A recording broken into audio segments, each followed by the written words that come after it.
Shake his hand, Valerie. Shake his hand.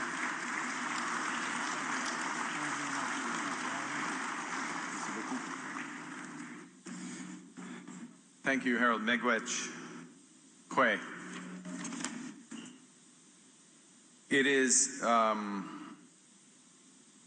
great honor, a great pleasure to open this summit. I'm going to say a few words, and then I'm going to listen. Listen for the day. I listened carefully to Verna.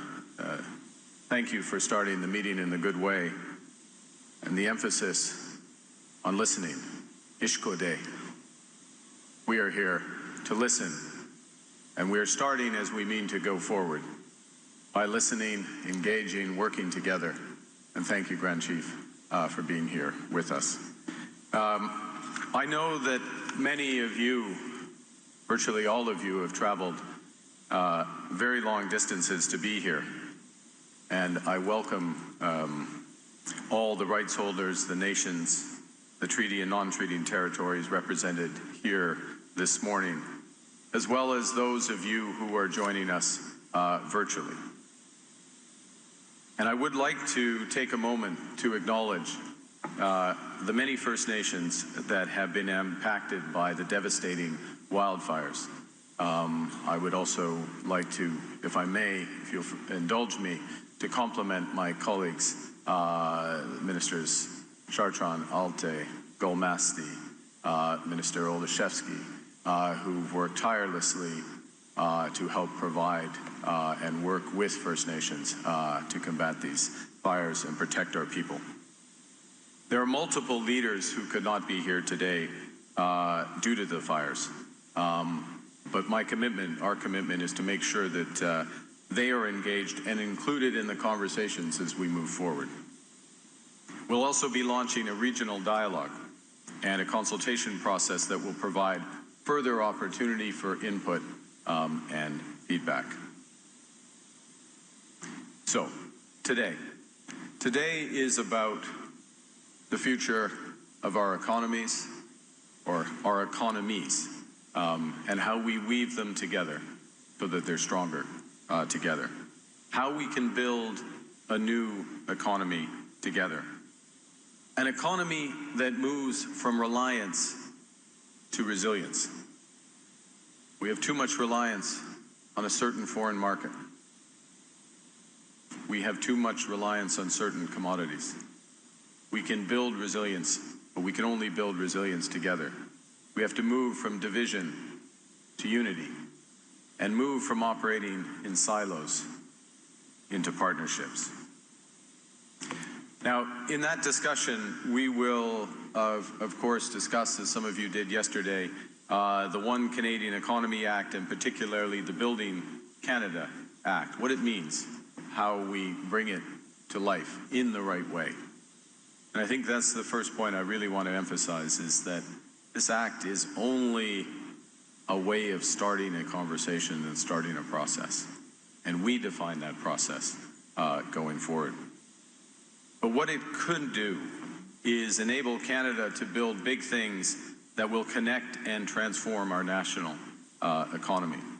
Create great careers, not just jobs, but careers for the people that we serve, and provide the resources for health, for education, and social services that our people deserve.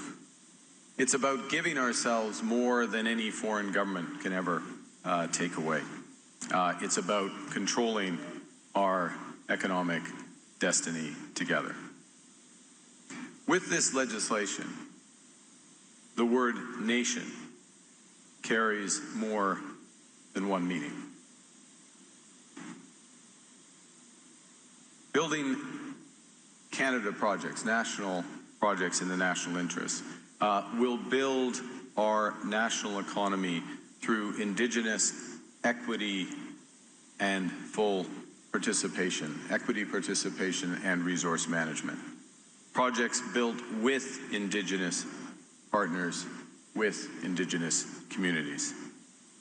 And the point is, one of the points is that the economic value of these projects will be shared with First Nations as partners. You will help build the prosperity of your communities for generations to come. By moving forward together, we can write a new chapter. We together can write a new chapter in the relationship between the Government of Canada and First Nations. And those aren't just words. This isn't an aspiration. This is the law. This is the law as it is written. The plan is embedded in the law itself. In many respects, this is the first federal legislation to put Indigenous economic growth at its core. We now have the opportunity to realize it. So today we're going to discuss how we can do this together, particularly by hearing directly from you about what you want to build, how you want to build to help build our nations. Ishkode. Consultation, cooperation, and participation are at the heart of this legislation. That is how a nation is built. That is how we develop this legislation. And you have my word. That is how we will move forward. We have an ambitious agenda today, and our objectives are fourfold. First, we'll discuss how best to work together meaningfully through engagement and consultation. How do we do that? Secondly, we'll review the role of the new Federal Major Projects Office and how it will work with the new Indigenous Advisory Council to get big projects built in the right way. Third, we'll discuss how the federal government can work with First Nations to build opportunities for equitable economic prosperity, partnership, and full participation in major projects. And finally, at the end, I'll help moderate a session on how we can work together on the implementation of this legislation. And during that session, obviously, I'll be very happy to take your questions at that time. I'll also be here throughout the day, and I look forward to having informal discussions with as many of you as possible.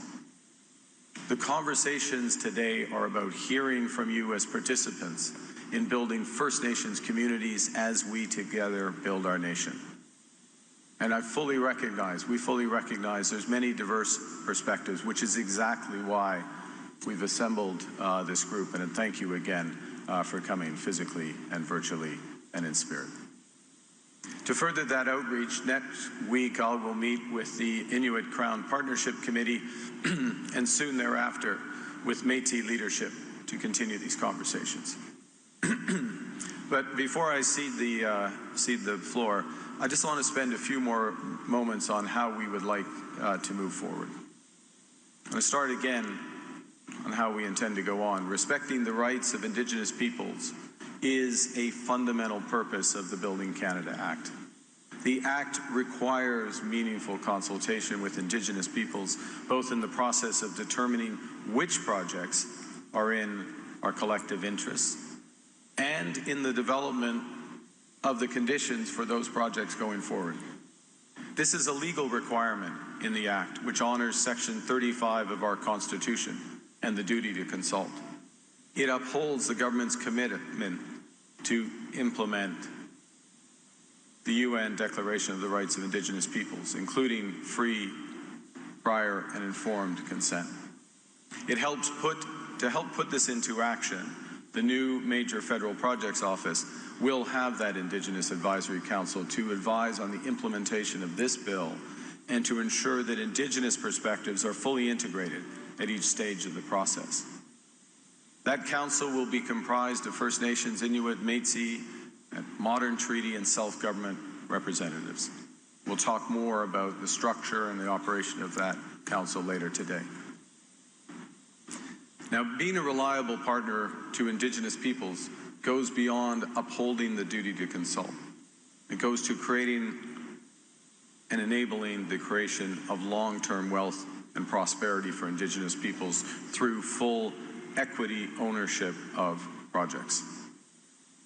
And that's why we decided to double the Indigenous Loan Guarantee Program to $10 billion to enable more Indigenous communities to acquire equity ownership of major projects without cost.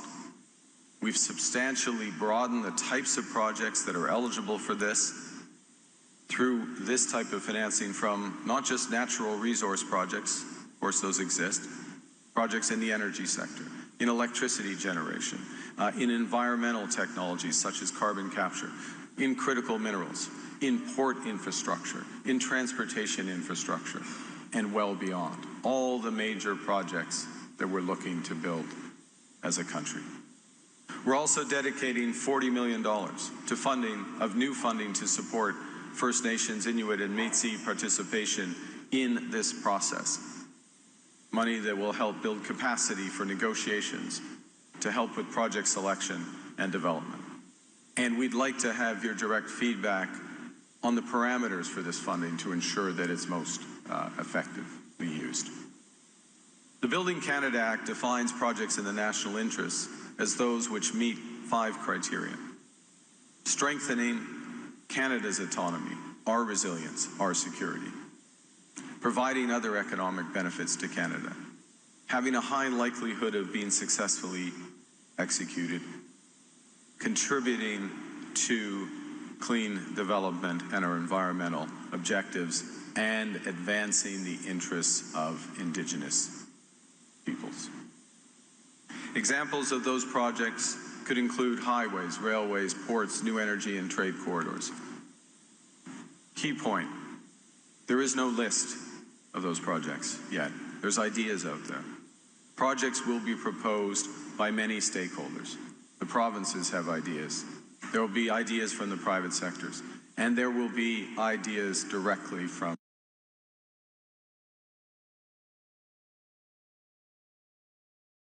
and advancing the interests of Indigenous peoples. Examples of those projects could include highways, railways, ports, new energy, and trade corridors. Key point: there is no list of those projects yet. There's ideas out there. Projects will be proposed by many stakeholders. The provinces have ideas. There will be ideas from the private sectors, and there will be ideas directly from First Nations. There's multiple ways that we can collaborate on these projects, and I just want to highlight a few recent examples before I close.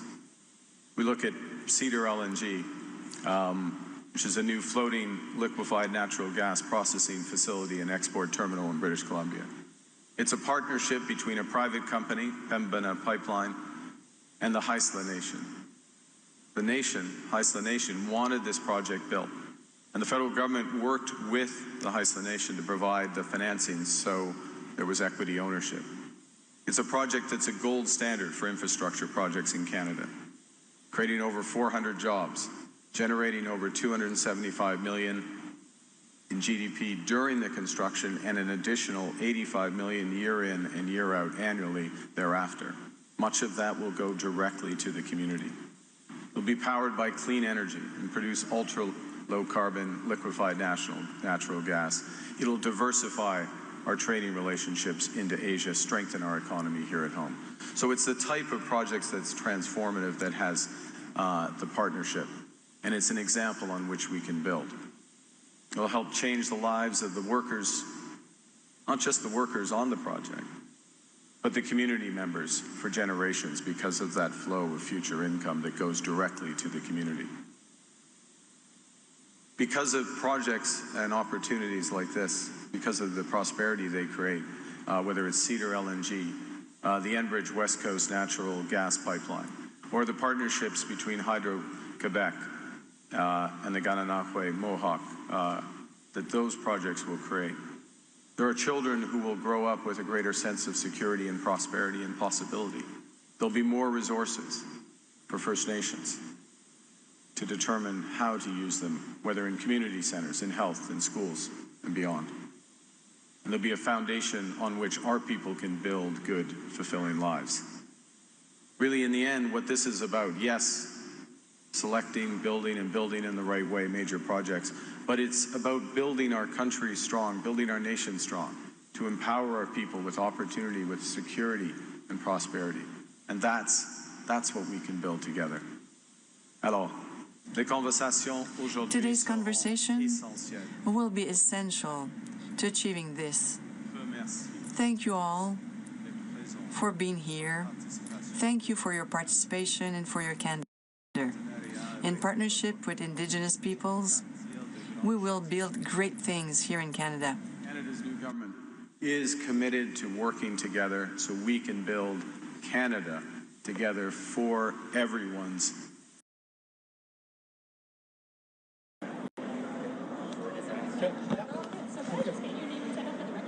I'm Chief Kelsey Jacko from Cold Lake First Nations, Alberta, Treaty 6. How did you find the meeting?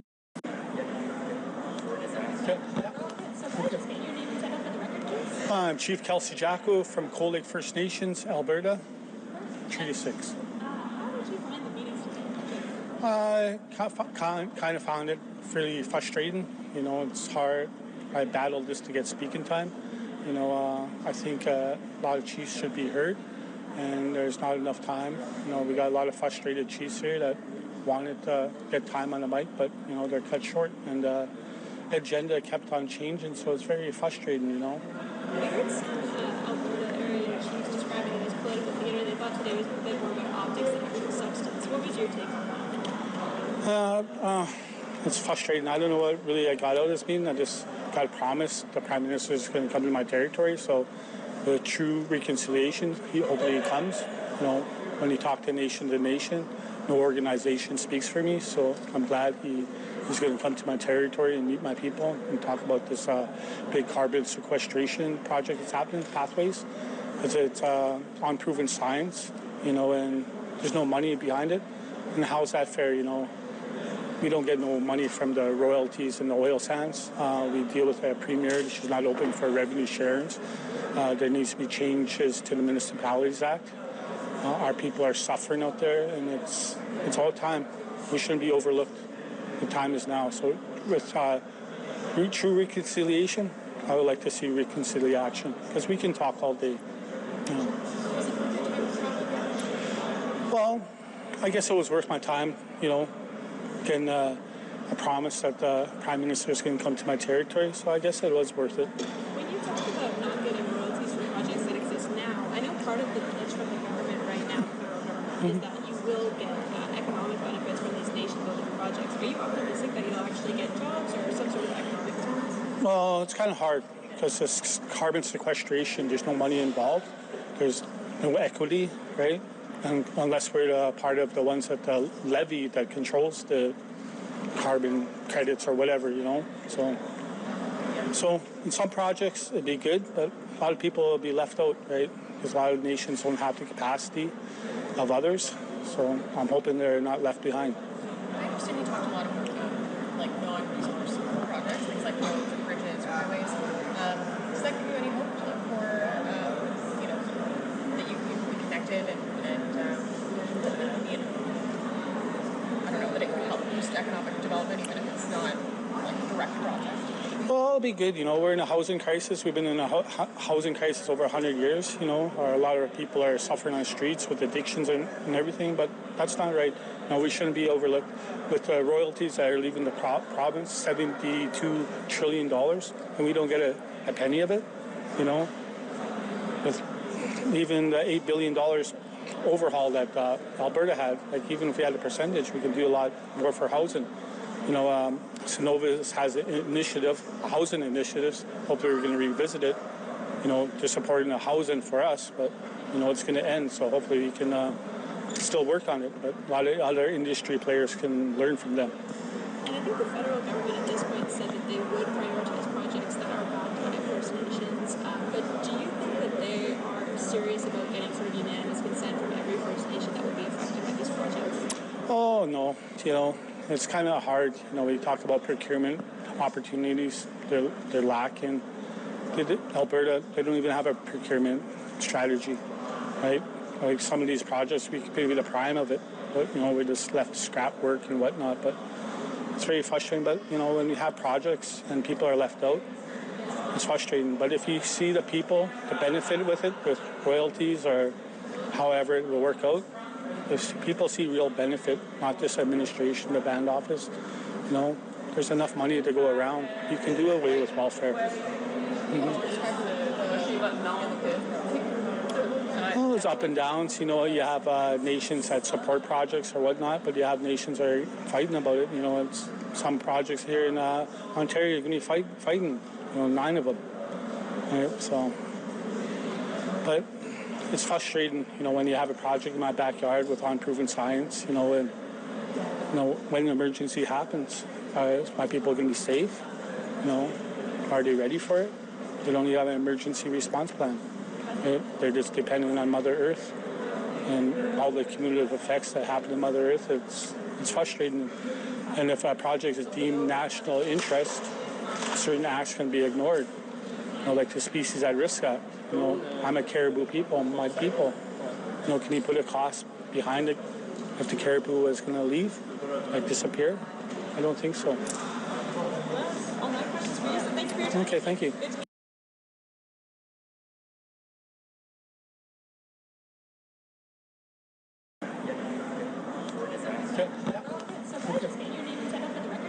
I'm Chief.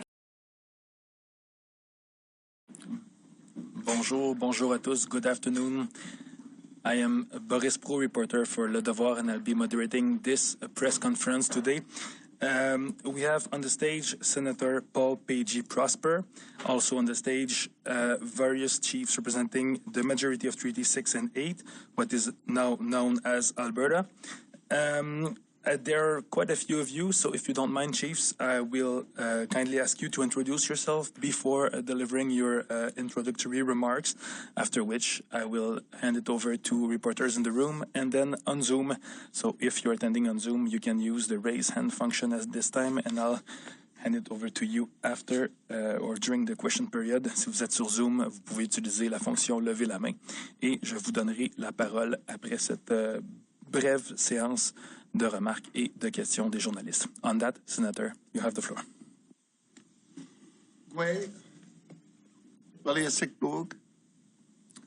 Good afternoon.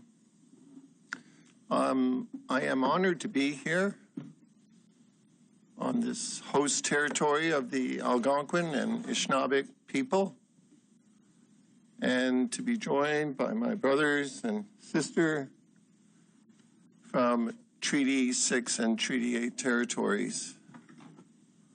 We're here to provide comment on Bill C-5 and the ongoing, as we speak, Prime Minister's First Nations Summit currently taking place in Gatineau, Quebec.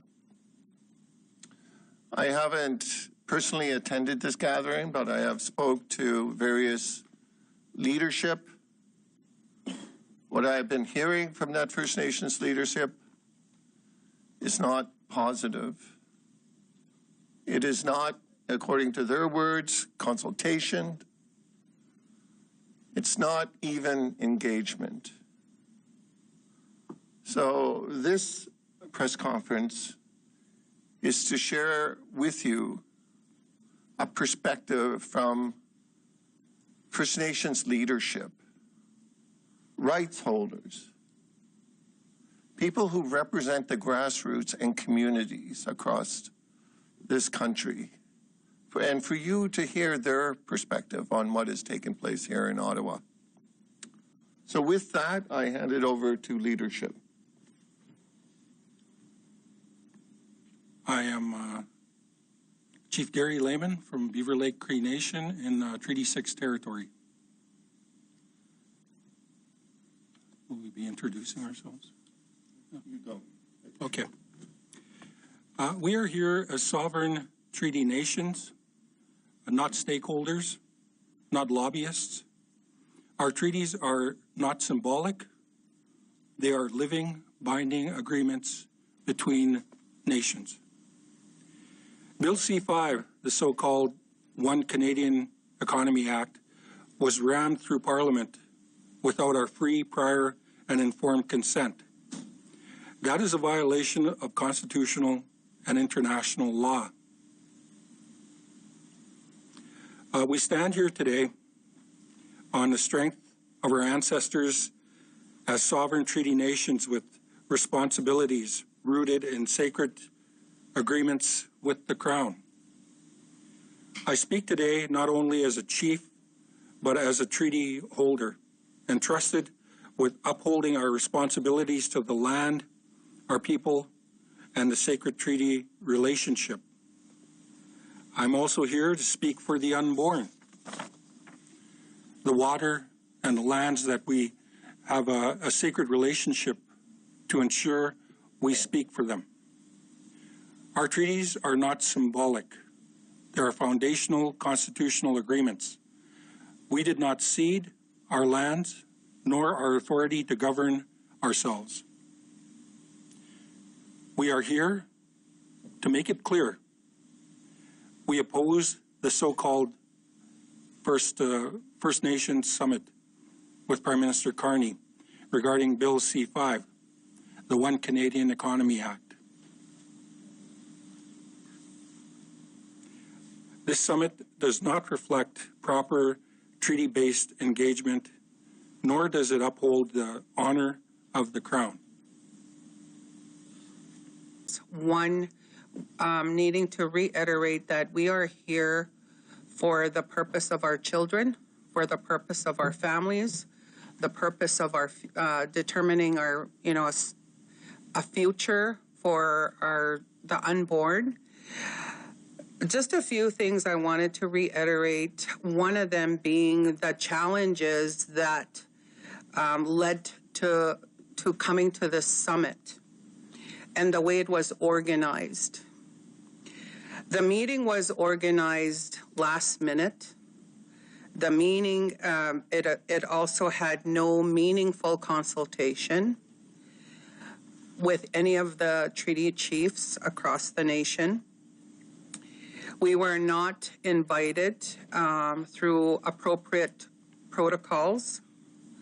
Instead, groups have been handpicked. From what we see and from what we hear, this is a predetermined process. A process that is disrespectful, top-down, and divided Indigenous leaders by privileging some voices over others.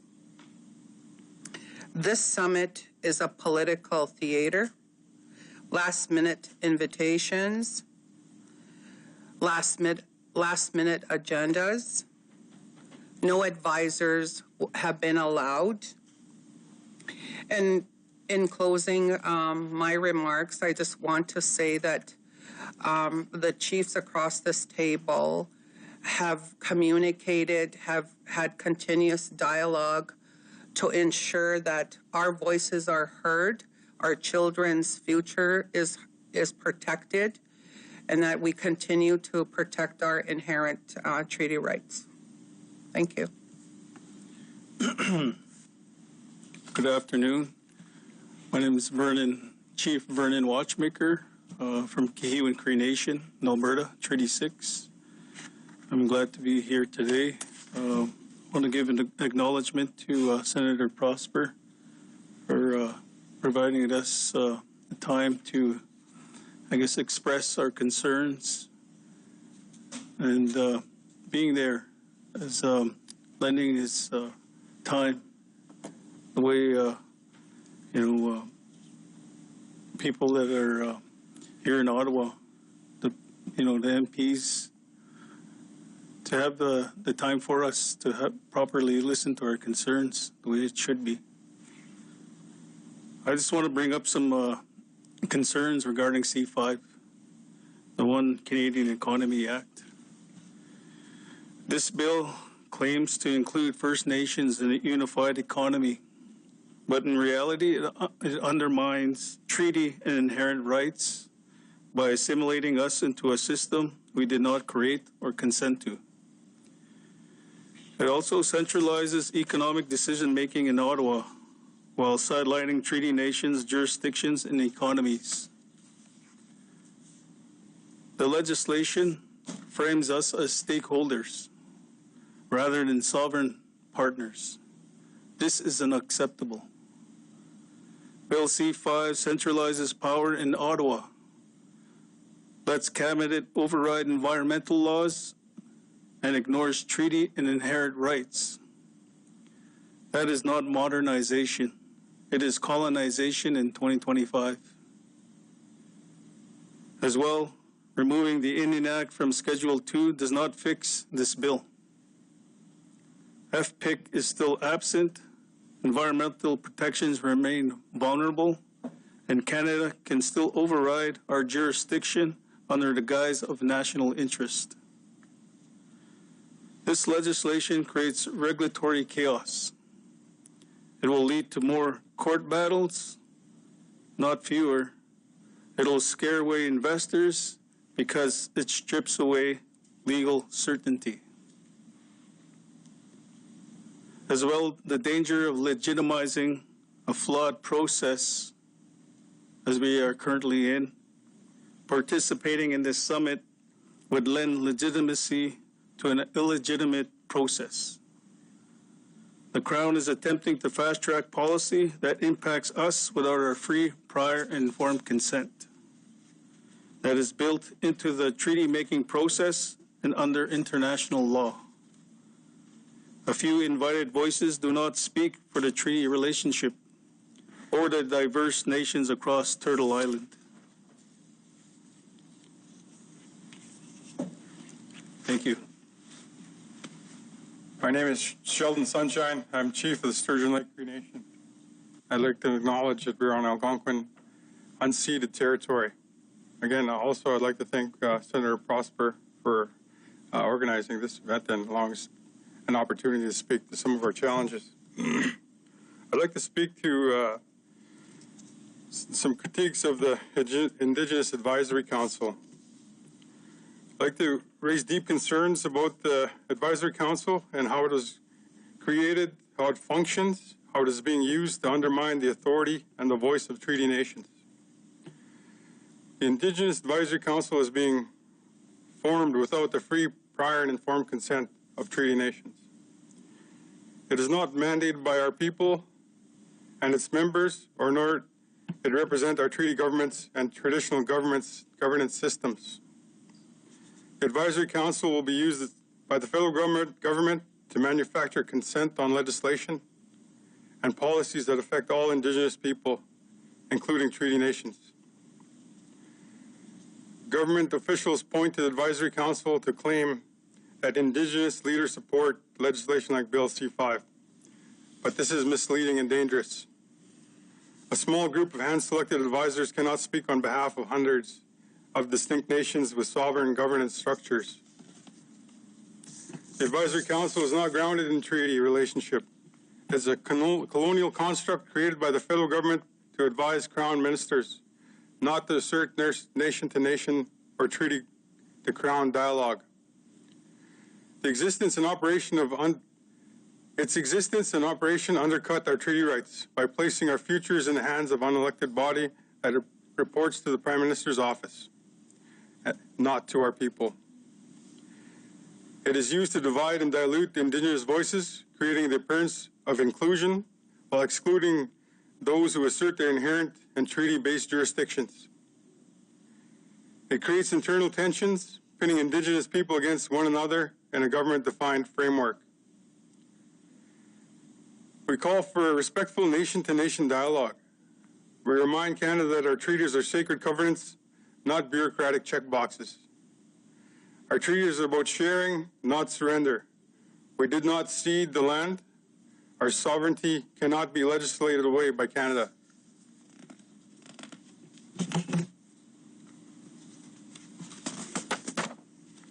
The United Nations already told Canada that FPIC is a legal obligation. Amnesty International has condemned this bill. Canada is on the wrong side of history. Any discussions about national legislation affecting our rights must be treaty-based, transparent, and mutually agreed upon. We demand a separate formal treaty table that respects our inherent governance systems and treaty law. In closing, we will not be silent about our treaty rights as they are bypassed and our voices ignored. We are not against dialogue. We are against unilateral decisions that are made about us, without us, and pretends to include us while eroding our sovereignty. Treaty is not a roadblock to development. It is a foundation of this country. If Canada continues to undermine treaty, it undermines itself. Thank you very much. That's Anin. Joey Pete, Sunchild Chief. I just want to reiterate and want to thank you for setting everything up for us and to my colleagues across the table. And as a reminder, across Turtle Island, that we're still here. We never cede and surrender our lands. We are the title holders of the lands, the resources. The economic sharing should have been done at the beginning of time. And our message to Canada, we will not allow one Canadian Economy Act erase our rights, our lands, and our futures. So we stand united. Our message to Prime Minister Carney is to withdraw Bill C-5 and come to the table in a manner that respects the spirit and intent of treaties. That's why we stand in solidarity. Yesterday, we issued a press release and called on Canada to do the right thing. Immediate cessation of unilateral actions under Bill C-5. All plans and discussions related to the exploitation of resources within our territory or the takeover of our lands must halt immediately. Respect for our sovereignty. Governments must recognize and uphold our inherent rights, sovereignty, and jurisdiction over our lands and resources, and stop using one-stop shops in place of true consultation. Consultation is always a huge issue and factor in everything that is rolled out by the federal government. For example, yesterday the agendas were changed 4 times. No consultation given to us First Nations. Yet we come many miles to sit in the same room, not to be heard. Our sovereignty must always be respected, and genuine, meaningful engagement should and must continue.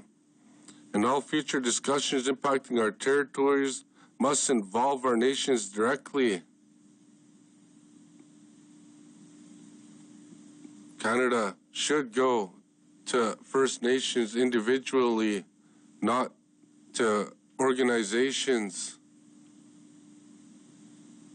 because we all speak for our people, our children, our lands, our water, our animals, our medicines.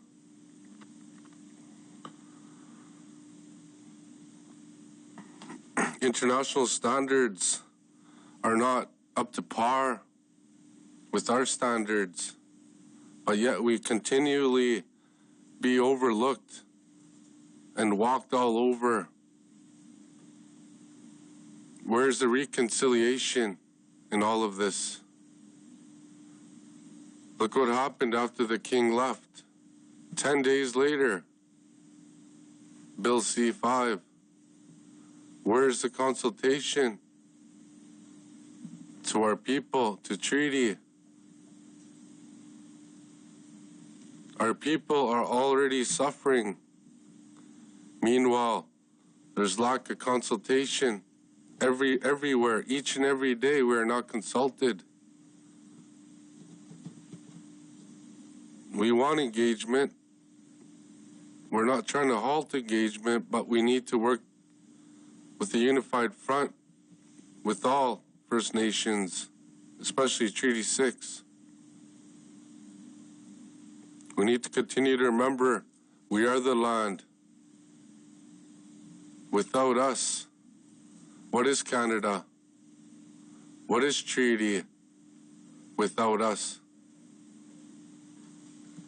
Carney needs to remember treaty was here and is still here. It's still alive, still breathing, still talking, and it will always be here. As long as we are here, treaty will always be here because we never sold the land and we are the land. Hai miigwech. Thank you, merci. If you allow, we'll go to the question period now. Please say or precise who your question is directed to, if possible. So we'll start with Catherine Lévesque, National Post. Do you have a question, Catherine? Thank you very much, Senator Prosper, and thank you for all the chiefs for being here.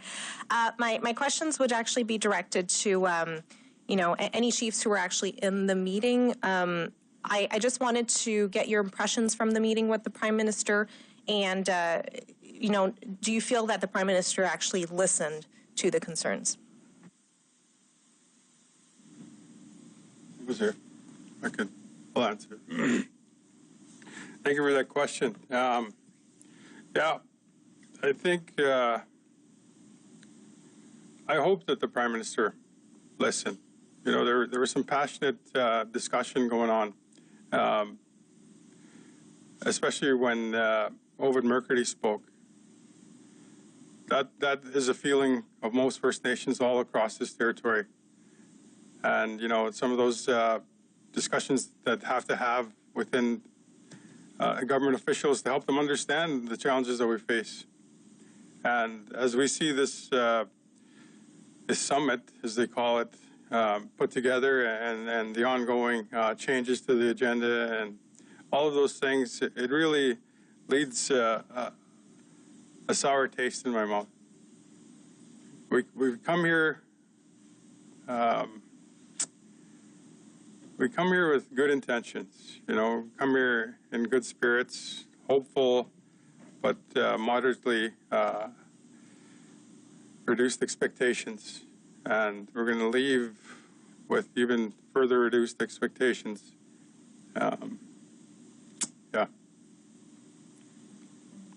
Obviously, we weren't in the room, so if you could describe what was those passionate comments, I would really appreciate it. And what was there a consensus in the room as to how you should move forward with C-5? Because clearly the Prime Minister says that he's not going to withdraw it, he's not going to amend it. Yeah. I'll start with Mr. Carney's comments to open the meeting. It was all a lot of good intentions about all the good things that the One Canada Economy Act is going to bring. It's going to bring us together. It's going to bring all of these things. It's going to drive up our economy. And yet, that's something I liken to around treaty making. They come with all the good things. And they never talked about all the bad things that were going to happen with treaty. So, and that's how I see things when I come and have these discussions. You talk about these legislations that are affecting us, that are going to affect us long term. With that always in the back of my mind. You're promised all the good things it's going to bring, and yet we're always looking for what's really behind the intent. And really, after today, seeing what I saw, I can see the history repeating itself with this legislation. It's not going to be favorable for First Nation people as it currently sits. Regarding the comments by Ovid Mercury, he was being honest and truthful about our history and a reminder to Canada of the obligations under treaty, and the atmosphere in the room, everybody supported what he said. There's people standing up, applauding him at the end. Next up, Carl Mayer, Narwhal. Hi, Carl Meyer at the Narwhal. Thanks for talking to us. Can you talk about how you see Bill C-5 affecting oil sands projects, in particular the Pathways Alliance project? The energy minister has said he wants it built. The prime minister has talked about exporting decarbonized oil. I know a number of affected First Nations have raised concerns about it, in particular after Alberta said they wouldn't do their own provincial assessment, and now potentially the possibility of avoiding some federal requirements.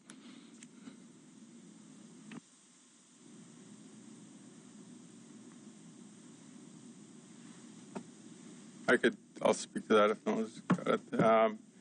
You know, that major project up in, I'm not very familiar with the Pathways project, but, you know, in terms of speaking to that oil sands. During this summit, like changing the agendas and the invites going out last minute, and I believe Chief Whitford was calling it political theater. Can you talk about that? Do you see this as a form of negligence on the government's part, or do you attribute intentionality to it? Do you think this was intentionally designed that way?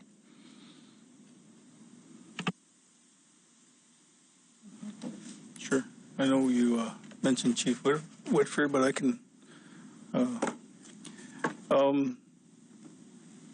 I guess with the summit being called, the chiefs being invited, it goes along the same lines of the consultation being more of a checkbox rather than a full, meaningful and good faith engagement.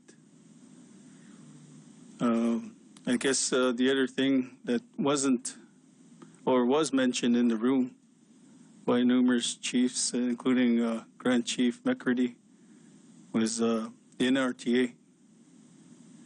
The NRTA, you know, might be historical. I mean, from the 1930s, when the feds offloaded responsibilities, control over resources. Right there was the first, many of the first failure to consult First Nations on that transfer. And when you look at it in this case, we've asked, myself personally, have asked Prime Minister Carney, when I met him at the First Minister's meeting in Saskatoon, had an opportunity to meet with him. And this was prior to the passing of the legislation of C-5, because I was trying to make the point to him that we need to have a meeting with the chiefs prior to this legislation going through. So I went out of my way to try, get that sort of respect. But he did come to Alberta numerous times. G7 happened, as well as the Stampede. And we tried to arrange something, but we had no response. And we came over here. Many of chiefs didn't come, but we felt that if we didn't come, we didn't want anybody else, especially organizations, to speak on our behalf. And that's why we're here. And in terms of this whole process with the changing of agenda, clearly shows that there's no clear direction or oversight on the process. To me, it's almost like it's pretty close to ad hoc in nature. But we know what meaningful engagement is. And we mentioned it to the Prime Minister that we want full engagement. We want him to come to our territories, to sit down with us, to have that full discussion on all our concerns. And there's so many concerns across the board, but these are the ones that are allowing industry. And that was the other thing. We're having a summit here with the Prime Minister, his ministers. But the other missing party to this was the provincial premiers, the provinces, of this discussion, because they're the ones that have their own regulatory process. So how are they going to require the province to comply to this new legislation Well, we already have long-standing issues with the provincial governments regarding the same issue. So we'll just leave it there. Yep. We'll go next to Dylan Robertson, Canadian Press. Hi, thanks for taking our questions today. I don't know who's best to speak to legislation, but I'm wondering if one of you could maybe speak to what excluding the Indian Act from C-5 has accomplished and what else in the legislation specifically should have been done to protect the treaty rights that you're talking about today.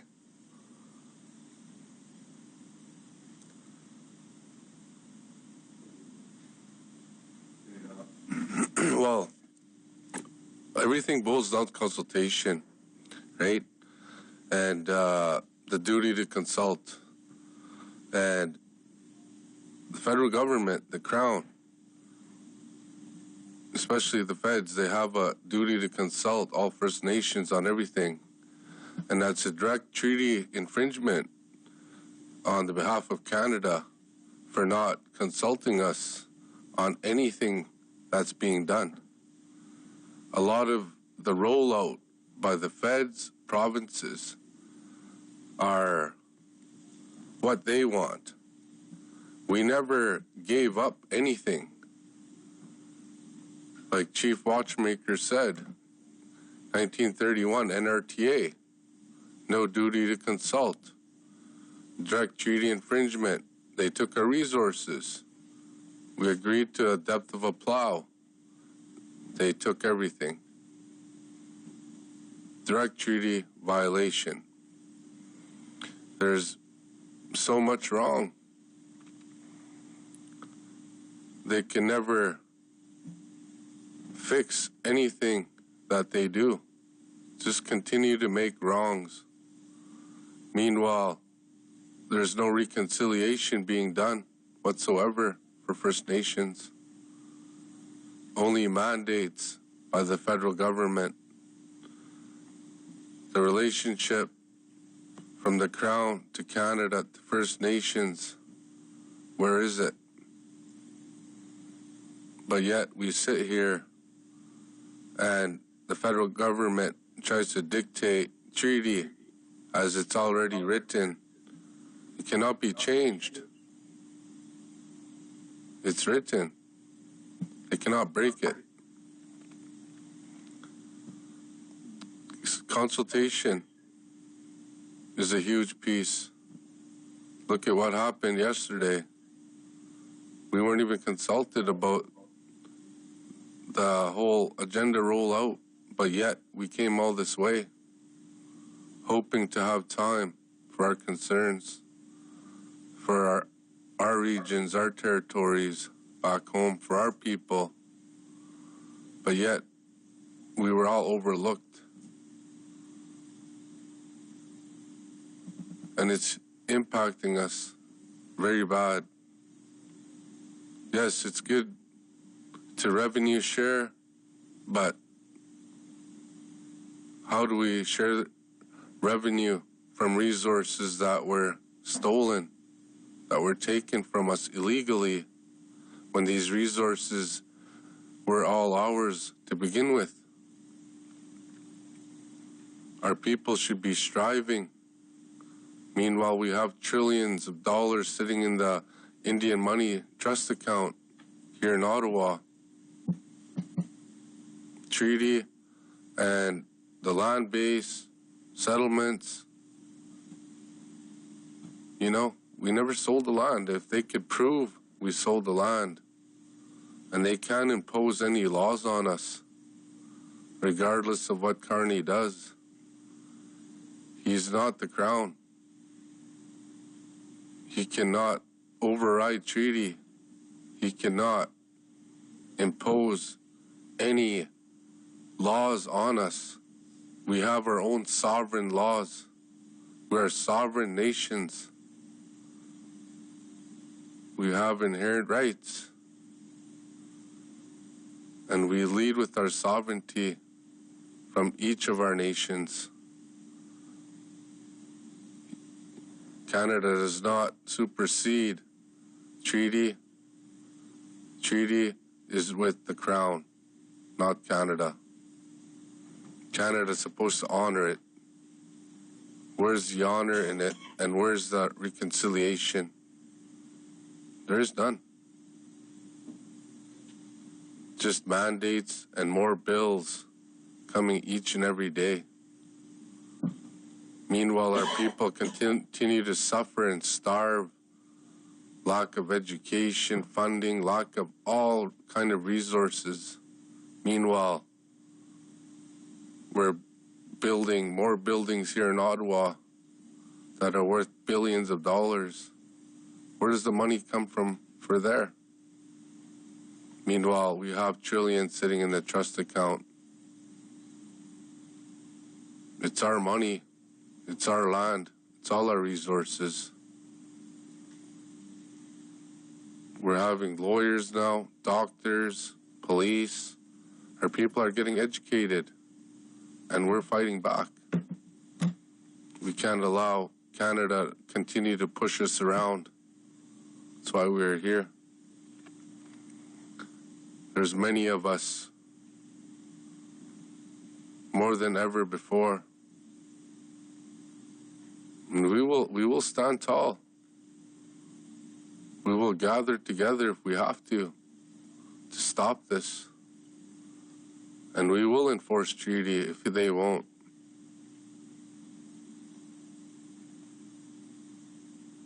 It's the Crown's obligation to treaty and to the land to uphold those promises and not to impose any acts on us that supersede treaty, because treaty cannot ever be trumped.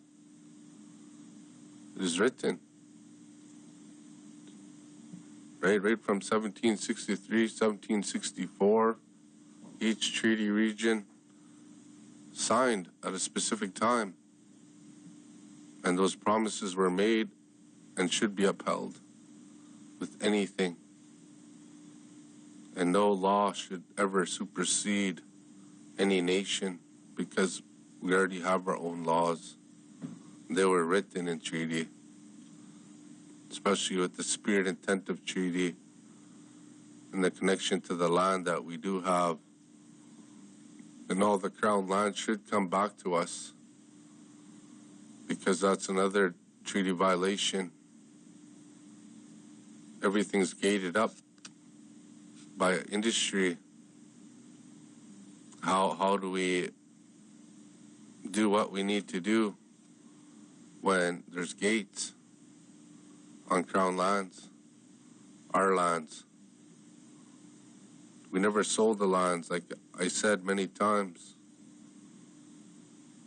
Yes, we said we would share, but where's the other part? We shared everything, and we got nothing back. Thank you. Senator Prosper, I'm wondering where you see things going after the summit today. It seems like there's some fairly stringent commentary coming from some of the chiefs. We're also hearing inside the room what seems to sound like a fairly normal exchange that would happen under a different sort of consultation. I guess I'm just wondering where you see Indigenous nations going next after the summit ends. Thank you for the question. And certainly it's within the rightful domain of those First Nations to take whatever positions they see fit as a result of this gathering, this summit. But I think what is rather key is for government to learn from this exercise, more specifically with respect to the process that was initiated for C-5 and the lack of involvement of Indigenous groups within that, and the lack of a parliamentary process to really consider the merits of legislation and to improve it.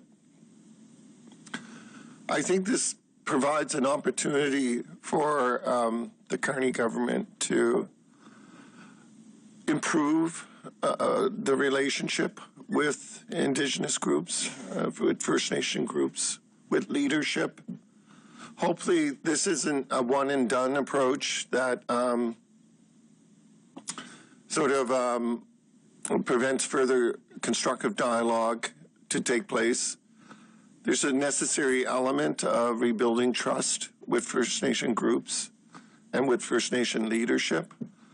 So I hope that is pursued in certainly the coming weeks to months, to build upon that relationship and to improve it, because there are numerous things that can happen in light of from a First Nations perspective. So First Nations people, they want development, they want progress, but they want an appropriate process that respects their Aboriginal and treaty rights.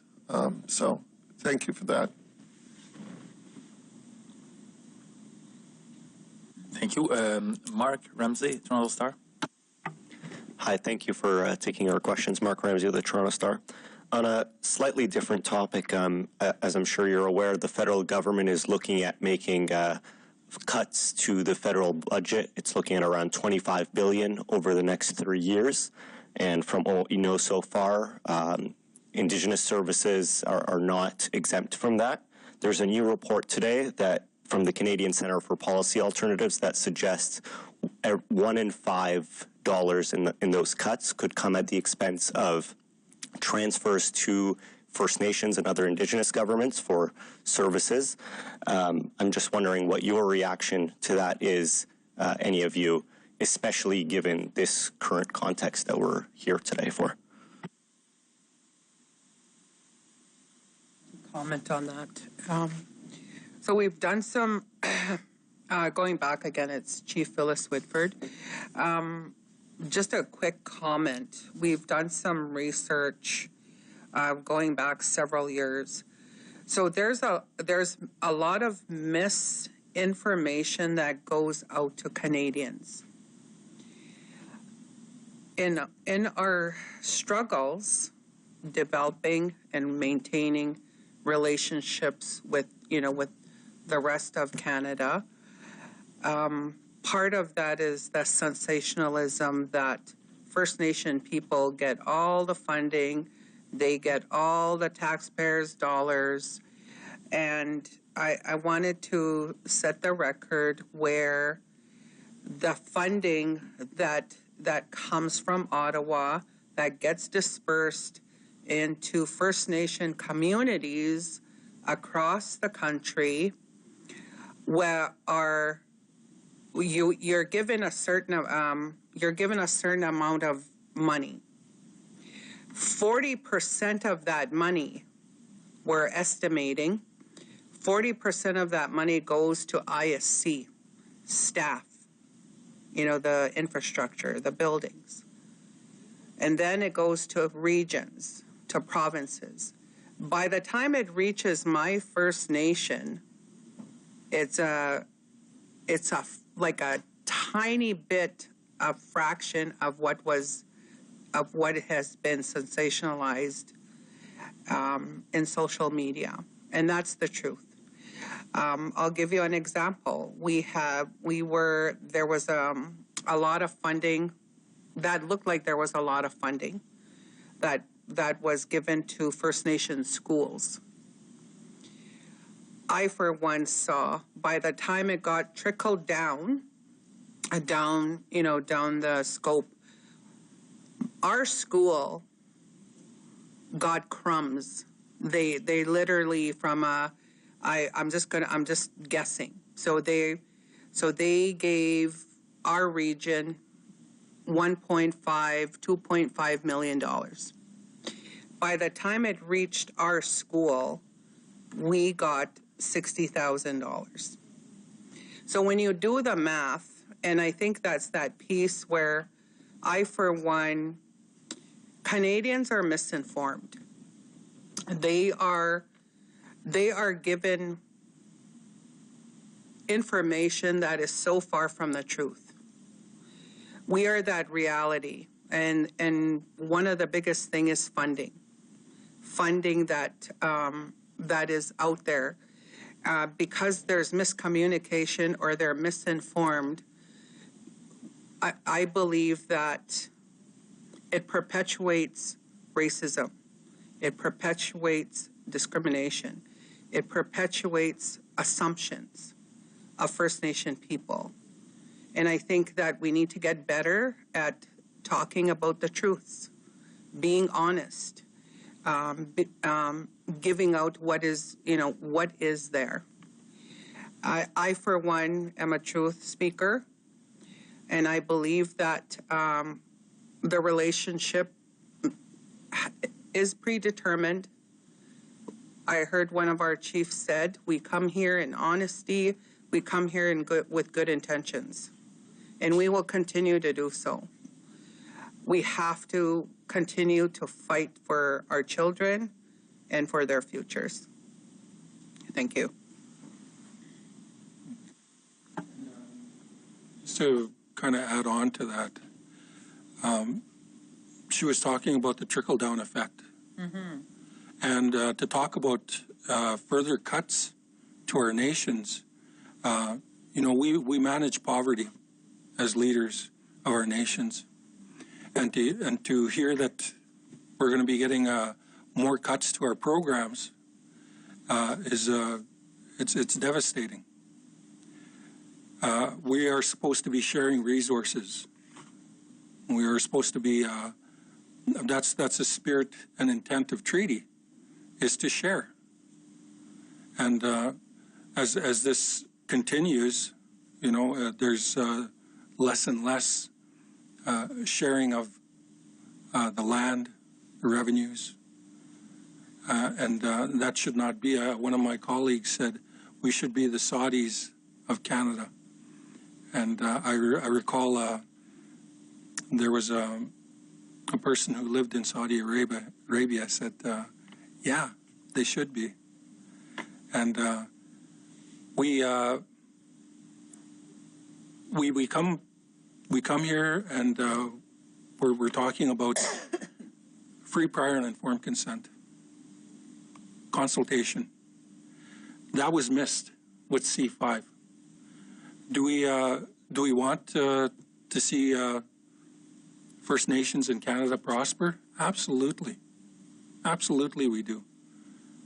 But there's that honor to the treaties.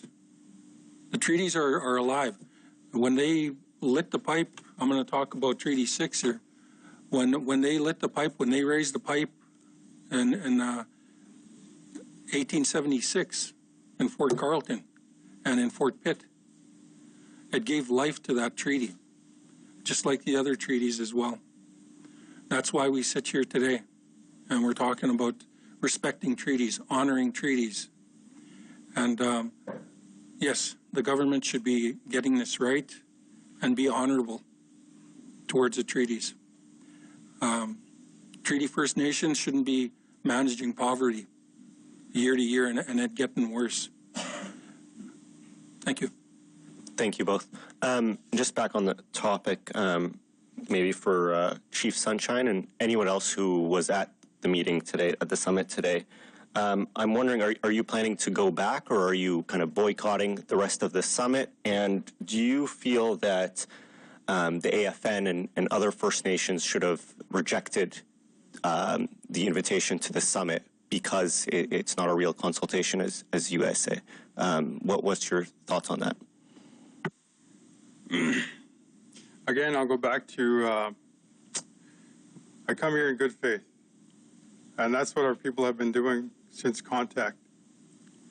We talk about some of the challenges that our people face, and if I say that the AFN should have rejected the invitation, I don't speak for the AFN. The AFN doesn't speak for me.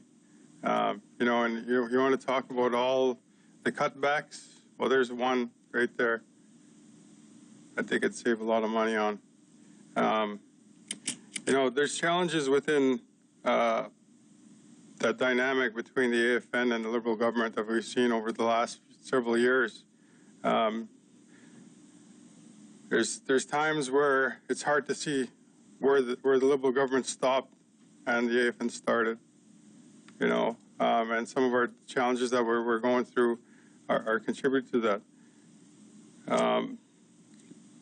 They utilize that organization to manufacture consent, and I've seen that over this process.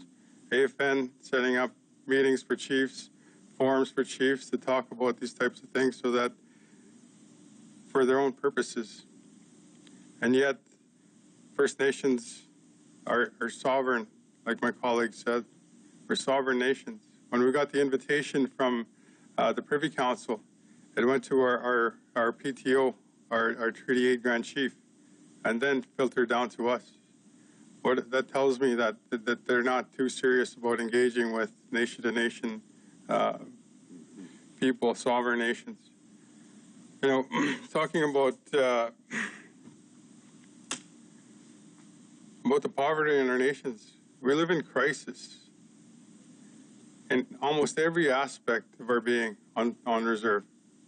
We have lack of housing, poor housing conditions, lack of housing, overcrowding, unemployment rate that is sky high compared to other regions outside of us, just our neighbors outside of us.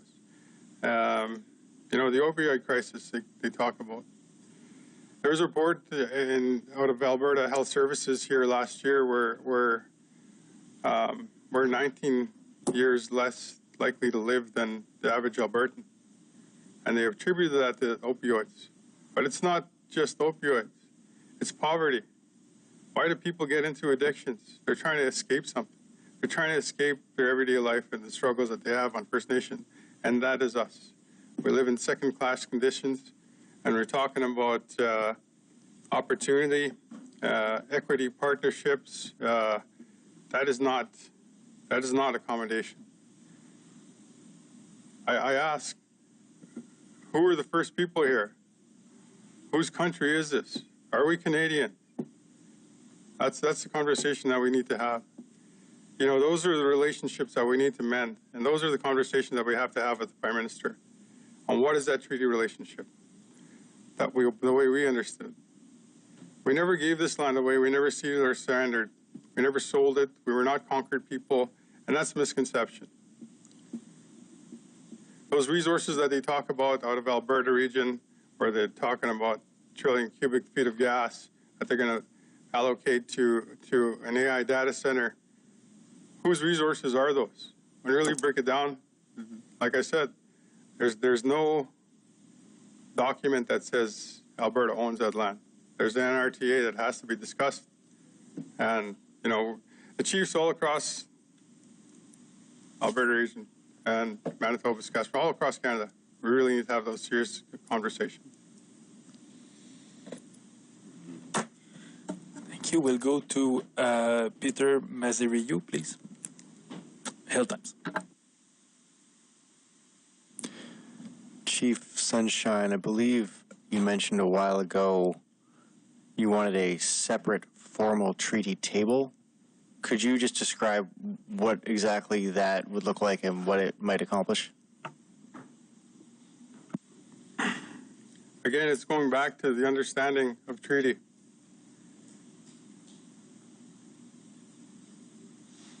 There's unfinished business between the Crown and Canada and First Nation people.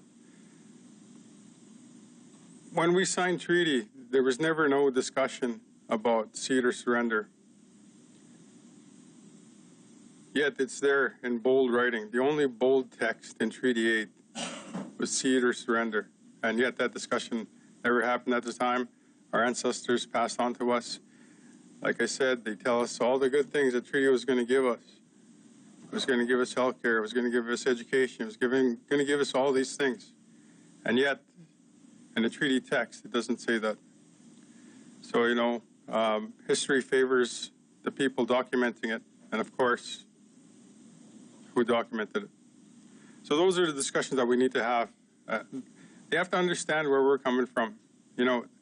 It's easy to tell them something, and the way I see it, we've been having this conversation for 125 years, and it's what I see is absolute refusal to understand it and thinking that it's going to go away. But after this legislation, after the C-61 legislation and all those things, and we have new leadership coming up, new people understanding what the colonial system was trying to take away from us. They were trying to condition us to become average Canadians. But we're waking up. We have lawyers, we have engineers, we have educated people, and enough's enough. The time is now to have those serious conversations. And Chief Joey Pete, I think you said that you're not going to allow Canada to push us around. We'll gather together to stop this if you have to. What can you do if, as a next step, if the federal government doesn't change its approach here? We'll come together like our ancestors did. They did this many times in the past, where they marched right to the doors and they've corrected the wrongs that Canada have done in the past. Just like the red paper, right? They made these corrections. They tried the white paper on us, and we came back with the red paper, and we will stand collective. We will march up to the building together with unity amongst all nations. There's many of us, 644 nations. Can you imagine how loud that knock will be? And who will listen? Who will open that door to fix the wrongs? With Bill C-5 and every other imposed bill on our people.